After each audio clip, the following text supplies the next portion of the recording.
안녕하세요. 예, 만나서 반갑습니다.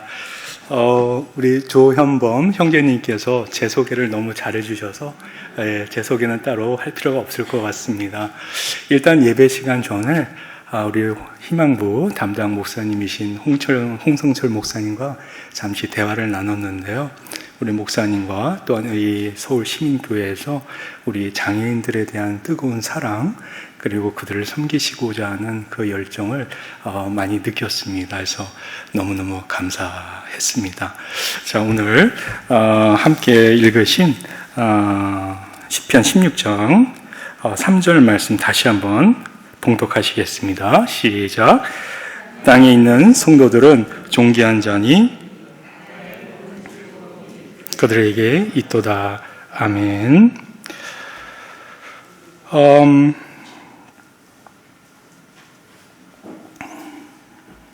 오늘 이제 함께 이 말씀을 통해서 과연 우리 장애인 사역이 우리 성경적 관점 또한 선교적 관점에서 무엇을 의미하는지 함께 좀 살펴보도록 하겠습니다. 저는 일단 장애인 사역을 하고 있는데요.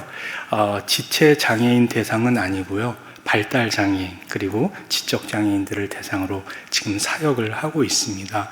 그래서 아마 장애인 사역에 대해서 말씀을 드릴 때에 좀 편협된 부분이 없지 않아 있을 수도 있으니까 좀 양해를 부탁드리겠습니다. 공동체에 숨겨진 사명자 장애인이란 제목으로 선교적 관점에서 발달 장애인 사역에 대한 성경적 이해를 우리가 한번 살펴볼 텐데요. 일단 오늘 같이 봉독하신 이 시편 16편은 사실은 이 성경이 기록된 정확한 배경을 알 수는 없어요. 그래서 이 시편 중에서도 이 16장을 해석하기가 굉장히 난해한 시편으로도 잘 알려져 있죠. 그 중에서도 16장 2절, 3절, 4절은 굉장히 해석한 난해의 구절로 꽤 유명합니다. 특히 오늘 본문에서 땅에 있는 성도들을 어떤 주석가들은 이방 신들로 해석하시는 분들도 있어요. 근데 저는 그 해석을, 성경을 전체적으로 흐름을 봤을 때 그 해석은 좀 무리가 있지 않나, 그런 생각을 하는데 그 이유를 저희가 한번 살펴보도록 하겠습니다. 일단 오늘 이 땅에 있는 성도들은 하나님의 언약 가운데 있는 거룩한 성도로 이해하고 말씀을 드리고자 합니다. 왜냐하면 땅에 있는 성도들은 존귀한 자다, 이렇게 다윗이 고백하고 있어요.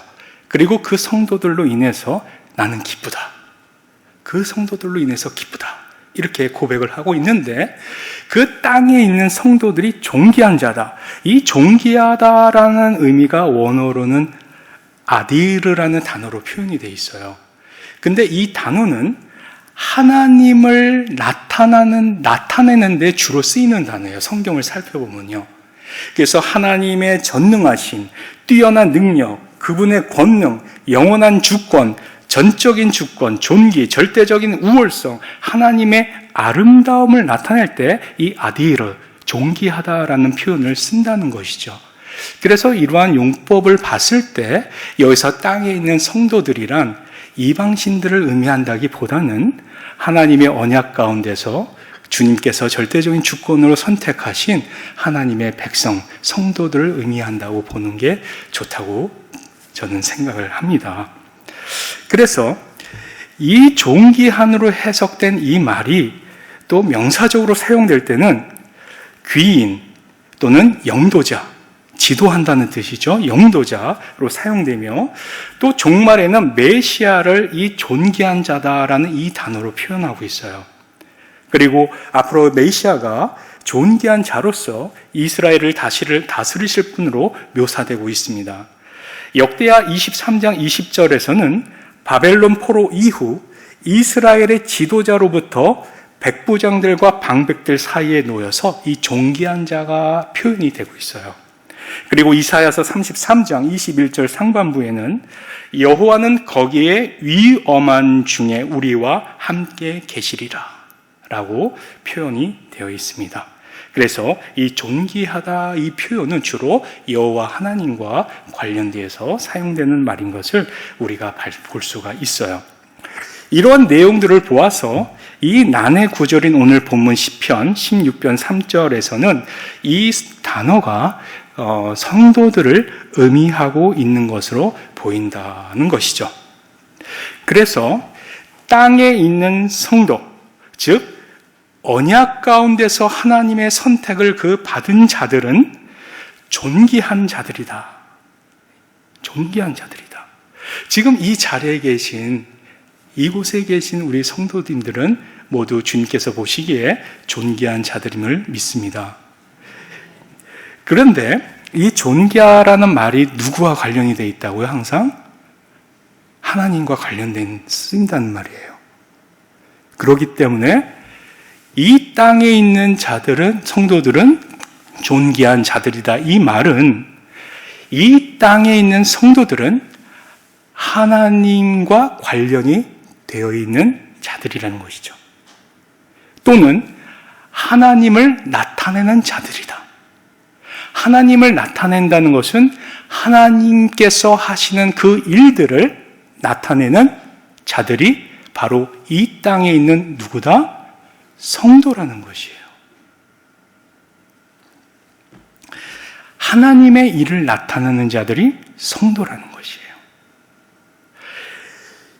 그런데 요한복음 9장에서 예수님께서 이렇게 하나님의 일을 나타내는 성도의 한 부류를 지적하세요. 그게 누구냐면 요한복음 9장에서 지적한 그 성도의 부류는 누구냐면 바로 장애인이었어요. 어느 날 예수님께서 제자들과 함께 요한복음 9장을 보니까 지나가시는데 태어날 때부터 앞을 못 보는 시각장애인이 있었어요. 그렇죠? 제자들이 궁금했어요. 선생님, 저 사람은 왜 날 때부터 앞을 못 봅니까? 왜 시각장애인으로 왜 태어났죠? 본인의 죄 때문인가요? 아니면 부모님의 죄 때문에 저런가요? 예수님께서 뭐라고 그러시죠? 본인의 죄도 아니고 부모님의 죄도 아니다. 저 사람이 저렇게 태어난 것은 하나님의 일을 나타내기 위함이라는 거예요. 요한복음 9장 3절에 그렇게 기록이 되어 있어요. 예수께서 대답하시되 이 사람이나 그 부모의 죄로 인한 것이 아니라 그에게서 하나님이 하시는 일을 나타내시고자 함이라. 이 말은 장애인 또한 이 땅에 있는 성도들이라는 거예요. 그렇기 때문에 존귀한 자들이라는 것이죠. 여기서는 하나님께서는 비장애인뿐만이 아니라 장애인을 통해서도 하나님의 하시는 일을 나타내신다는 것을 알 수가 있습니다. 이는 장애인들 가운데서도 하나님의 일을 나타내기 위해 하나님의 언약 가운데 선택받은 성도가 있다는 거예요. 다시 말해서 장애인도 자신의 사명을 가지고 이 땅에 보냄을 받았다는 것이죠. 이렇게 하나님의 일을 나타내기 위해 자신의 사명을 다했던 한 자매님의 이야기를 나누고자 합니다. 저는 이 자매님을 생각할 때마다 늘 숨겨진 사명자라는 말이 생각이 나요. 이전에 지금 사역지 말고 이전에 사역하던 교회에서 만났던 자매님이었어요. 발달장애인이었고요. 중증이었어요. 그 외모는 마치 여러분들 혹시 만화 영화에서 그 머털도사라는 만화 영화 아시나요? 그 머털도사가 어떻게 생겼나요? 이 더벅머리에다가, 그렇죠?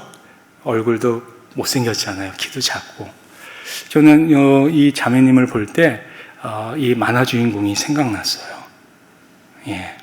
키도 제 어깨 정도뿐이 안 되고 나이는 저보다 2살 더 많으셨어요. 어깨 정도뿐이 안 되고 늘 더벅머리, 그리고 치아는 균일하지 않게 울퉁불퉁하고 누가 봐도 장애인의 모습이었어요. 이 장애가 심하시다 보니까 일터를 나가거나 장애인 학교를 나가거나 이런 것은 생각지도 못하셨죠. 그런데 늘 교회에 오면은 자매님 안녕하세요 하면은 꼭 제 손을 붙잡고 제 손등에다 입을 맞추셨어요. 굉장히 부끄러운 얘기지만 그때 제가 이 장애인 사역을 처음 시작한 시기였거든요. 그래서 그 자매님이 손등에 이렇게 입을 맞춰 주시면요, 처음에는 좀 죄송합니다. 그땐 굉장히 부끄러웠어요. 움츠리고. 저도 장애인 사역이 처음이었기 때문에. 그러나 시간이 지나고 그 자매님과 어떤 신앙적 교류, 어떤 교감을 하면서부터, 마음이 통하면서부터 그게 너무 좋았어요. 그런 신앙적, 인격적 교류가 너무나 좋았어요. 그런데 어느 날 집에서 전화가 온 거예요. 이 자매님 댁에서. 그때는 제가 전도사였습니다. 큰일 났다는 거예요. 빨리 좀 와달라는 거예요. 자매님이 이상하다는 거예요. 그래서 깜짝 놀라서 찾아갔어요. 찾아갔는데 이 자매님이 방에 누워있는데 온몸이 풍선처럼 부풀어 있는 거예요. 이 소변을 배출을 못해서 몸이 막 부풀어 있는 거예요. 집안 환경도 굉장히 안 좋으셨어요. 그래서 119를 빨리 불러가지고 이 자매님을 연세대 세브란스 병원으로 이송을 했어요. 했는데 거기서 검사를 해보니까 이 폐가 문드러져 가지고 폐 기능도 10%뿐이 안 남았다는 거예요. 그래서 수술을 해도 가능성이 별로 되지 않는다. 그래서 거기서 그러면 수술을 할 것인가 말 것인가 막 의논을 하시다가, 가족하고 그 병원 측과 의논하시다가 결국 수술을 포기하고 요양병원으로 옮기셨어요. 그리고 일주일이 흐르고 토요일이 됐어요. 그래서 토요일 날 이 자매님을 좀 찾아뵈야겠다. 왜냐하면 내일 주일날 예배 못 나오니까요. 그래서 한번 좀 찾아뵈야겠다 하고서 찾아갔어요. 그런데 숨쉬기가 힘들잖아요. 그러니까 가서 이제 병상에 누워 있는데 이 산소 호흡기를 코에 꽂고 숨을 헐떡 헐떡 헐떡 이러고 쉬고 계시더라고요. 그래서 참 마음이 안 좋았어요. 그래서 자매님 안녕하세요 하고 인사하는데 제 목소리 듣고 이제 이렇게 쳐다볼 거 아니에요? 근데 그 질병의 고통으로 인해서 얼마나 힘이 드는지 눈에 눈물이 잔뜩 고여 있더라고요. 그런데도 불구하고 저를 보면서 그 반가워하는 그 눈빛이, 그 오묘한 눈빛이 아직도 잊혀지지가 않아요. 몸은 너무 고통스러운데 반가운 거예요. 고통과 반가움이 교차되는 그 눈빛이 지금도 눈앞에 선합니다. 마음이 너무 아파서 제가 할 수 있는 게 뭐가 있겠어요, 거기서. 그래서 같이 간절히 기도하고 돌아와서 이제 주일이 됐어요. 주일이 돼가지고 주일 예배를 다 마치고 있는데 연락이 왔어요. 자매님께서 하나님 품에 안기셨습니다.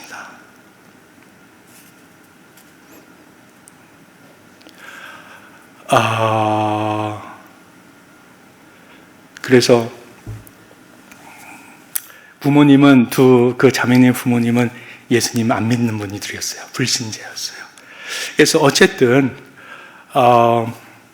저희 교회에서 그 자매님의 장례를 처음부터 끝까지 다 도와드렸어요. 장례식장 가고, 그때는 코로나라는 게 발생하지 않았을 때니까 비대면 이런 거 없었어요. 웬만하면 장례식장에 많은 조문객들이 오시잖아요. 그런데 장례식장을 찾아갔더니 가족분이 없더라고요. 아무도 안 찾아오시고 누가 찾아오겠어요? 예. 그 자매님이 소천했다고 누가 찾아오겠어요? 그때 자매님의 향년이 47세였습니다.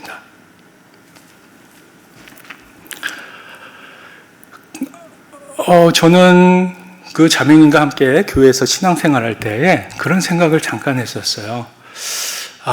저 자매님의 삶의 의미는 도대체 뭘까? 할 수 아는 게 아무것도 없는데 왜 태어났을까? 하나님의 뜻이 뭘까? 그게 늘 궁금했어요. 그런데 그 자매님이 하나님 품에 안 계신 후로 교회에서 이 자매님을 끝까지 섬기는 모습을 보시고 그게 부모님이 감동이 되셨나 봐요. 그래서 그 자매님의 소천으로 인해서 부모님이 전도가 됐어요. 예, 어머니는 세례까지 받으시고 교회 생활 열심히 하시는 것까지 보고 제가 그 교회를 떠났어요. 저는 그 자매님을 생각할 때 이게 사명이다.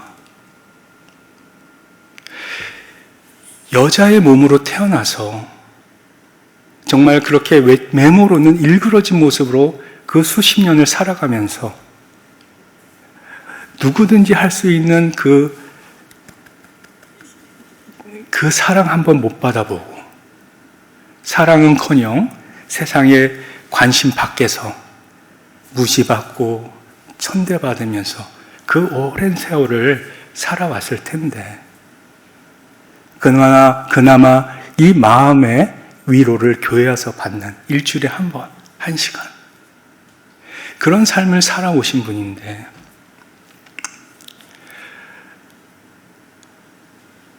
자신에게 주어진 그 삶을 끝까지 살아내셨다는 거예요. 저는 그게 사명이라고 그때 배웠어요. 그 자매님을 통해서. 저는 삶의 무게로 인해서 늘 죽음을 생각하고 마음에 불평과 불만이 가득 차 있었던 그 과거의 모습을 생각하면서 얼마나 부끄러웠는지 몰라요. 그런데 그러한 열악한 인생을 47년간 살아오면서도 그 고통스러운 그 죽음의 문턱에서도 하나님께서 자신에게 주어진 그 삶을 끝까지 살아냄으로써 자신의 부모님을 구원의 길로 인도한 그 자매님의 사명, 그리스도인으로서 그 인내를 보여주신 그 자매님은 아직도 제 마음속에 신앙의 스승으로 남아있어요. 그래서 알았죠. 무의미한 생명은 하나도 없다는 것을요. 이러한 사명적인 삶을 나타내는 이 발달 장애인들은 그 자매님뿐만이 아니었어요. 참으로 이 발달 장애인들을 섬기면서 하나님의 은혜를 많이 보게 됩니다. 또 어떤 경우가 있었냐면요. 한 가지만 더 소개를 드리겠습니다. 7살 된 자폐성 장애를 가진 아이였어요. 이 아이는 주일날 이 예배에 오면요. 선생님들이 다 긴장해요. 일단 오면은 가만히 있지를 않아요. 예배실을 뱅뱅뱅뱅뱅뱅뱅 돌기 시작해요. 예. 그래서 이 아이만 오면 예배에 집중하기가 정말 어려웠어요. 예. 다 의자 뒤집고 또 한 달에 한 번씩 저희들 생일 파티 해주잖아요. 그러면 선생님들 정성스럽게 케이크 준비해 오면은 어디서 그냥 나타나서 케이크 엎어놓고 나가고요. 그 다음에 티 이렇게 차려놓으면 그거 다 쏟아놓고 막 정신이 없었어요. 예. 그래서 7살이니까 얘는 언제 커서 사람 노릇할까? 예. 이건 공과 공부고 뭐고 이루어지질 않아요. 이 아이는 본인의 그 장애 때문에 어쩔 수가 없죠. 그건 야단칠 수 있는 것도 아니잖아요. 예. 그래서 그런 아이를 보면서 도대체 하나님의 뜻이 뭘까? 하나님 뜻이 뭘까? 왜 저 아이를 이 교회를 부르셨을까? 그러고 있었어요. 그리고 동생이 5살짜리 동생이 있었는데 둘이 이제 형제였는데요. 어머니 아버지가 젊으셨죠. 근데 어느 날 연락이 왔어요. 어머니께서 암 2기가 되셨다는 거예요. 검진을 받았는데. 그래서 이제 수술을 받으셔야 된다는 거예요. 그래서 수술을 받기 위해서 이제 병원에 입원하셨다는 소식을 받아서 신방을 갔죠. 신방을 갔는데 의외로 어머니께서 얼굴이 밝으신 거예요. 수술을 앞두고. 사실 겁나잖아요. 그것도 암 수술인데. 근데 어머니께서 의외로 얼굴이 밝으신 거예요. 그래서 무슨 일인가 하고 하시는 말씀을 잘 들어보니까 이 아이가 엄마한테 평상시에 종이쪽 하나를 주는 적이 없었대요. 엄마 이거 이렇게 주는 적이 뭐 하나 준 적이 없대요. 근데 어느 날 주일날 교회를 갔다 오더니 뭘 하나 펄럭펄럭 들고 오더니 엄마 앞에 휙 던지고 가더래요. 그래서 뭔가 이렇게 봤더니 그때는 이제 암 때문에 그 어린 아들, 2아들 두고 수술실에 들어간 거에 대해서 얼마나 어머니께서 낙심이 됐겠어요. 아이들은 어린데 내가 수술 받은 후에도 항암 치료하면서 이 아이들을 돌볼 수 없는 처지, 그런 것들이 얼마나 마음과 감정들이 복잡하셨겠어요. 그런데 어느 날은 뭐 평상시에 종이쪽 하나 주지 않던 이 아들이 주일날 교회 갔다 오더니 엄마한테 종이 하나를 뭘 확 던지고 가더래요. 그래서 뭔가 봤더니 그날 공과 시간에 만든 무슨 모형인데 그게 뭐였냐면 히스기야 왕의 이야기였어요. 히스기야 왕이 죽을 병이 걸렸을 때 이사야 선지자가 와서 이제 곧 왕은 죽게 됩니다 했잖아요. 그때 히스기야 왕이 어떻게 했죠? 하나님, 내 생명을 연장해 주세요. 기도해서 하나님께서 15년을 더 연장시켜 주셨잖아요. 생명이 하나님께 있다는 메시지잖아요. 어머니께서 그 아이가 갖다 준 그 하나님 말씀을 보고 힘을 얻었다는 거예요. 그래, 생명은 하나님께 있어. 하나님이 뜻이 계시다면 분명히 이 수술은 성공하고 하나님께서 나 살려주실 것이라는 확신을 가지고 수술에 임하셨다는 거예요.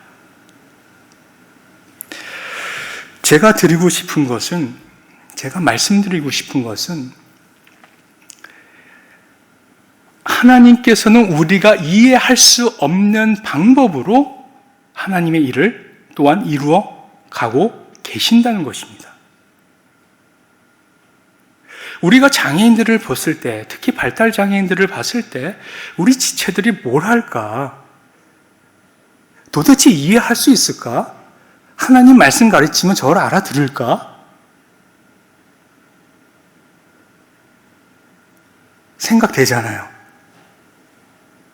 그러나 예수님께서 제자들에게 말씀하신 것처럼 하나님께서는 이 장애인들을 통해서도 하나님의 일을 나타내고 계신다는 거예요.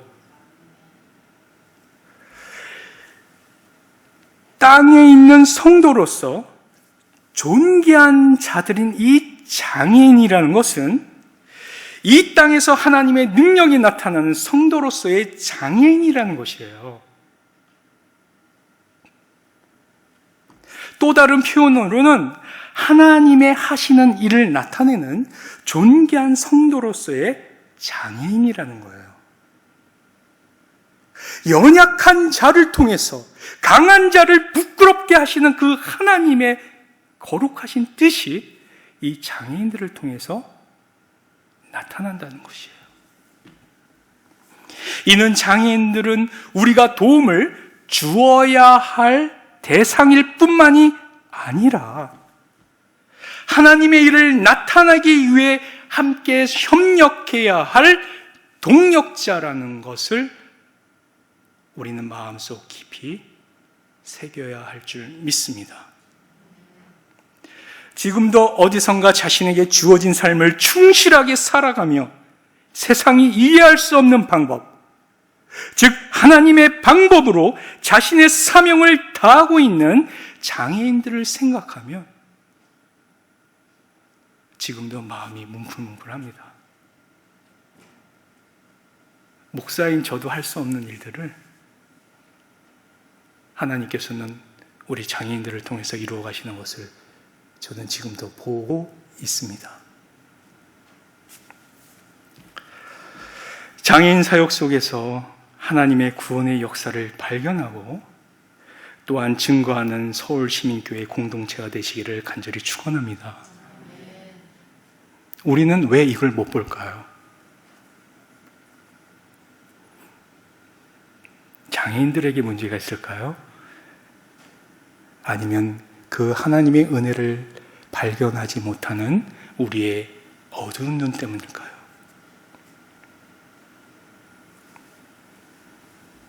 사랑하는 시민교회 성도 여러분, 우리 장애인들은 단순히 섬김의 대상이 아닙니다. 우리의 동력자예요. 함께 하나님의 일을 이루어 나가야 할 하나님의 일꾼들입니다. 아까도 잠깐 우리 희망부 이야기를 들었지만 이 서울시민교회는 우리 장애인들을 위한 이러한 사역과 배려들이 굉장히 넘치고 훌륭하다는 생각을 했어요. 예, 시설들이나 하물며 이 엘리베이터를 타는데 설명해 주시더라고요. 문도 천천히 닫히고 천천히 올라가는 이유가 다 우리 장애인 지체들을 위한 것이라고 설명을 해 주시는 걸 들으면서 너무너무 마음에 감사가 있었습니다. 예. 저는 사실 장애인 사역 소명도 없었고요. 생각도 못했어요. 예. 한 교회에 이제 사역하러 갔는데 담임 목사님께서 그냥 거기에 탁 던져 넣으시더라고요. 장애인 부서에. 그게 계기였어요. 그런데 우리 장애인들을, 우리 형제 자매님들을 섬기면서 그 안에서 발견되는 은혜가 무궁무진한 거예요.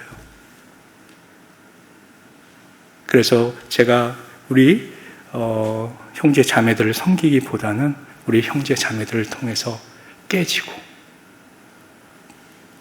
배우고 회개하는 역사가 내 안에 더 많았다는 것. 특히 우리 희망고 선생님들 절대 지치지 않기를 간절히 소원합니다. 지치시는 이유는 그걸 발견 못하기 때문이에요. 우리 형제 자매들을 섬기는 그 은혜 가운데서 우리 시민교회, 서울시민교회가 섬김의 공동체로 더욱더 굳건히 서가는 은혜가 있기를 간절히 축원드립니다.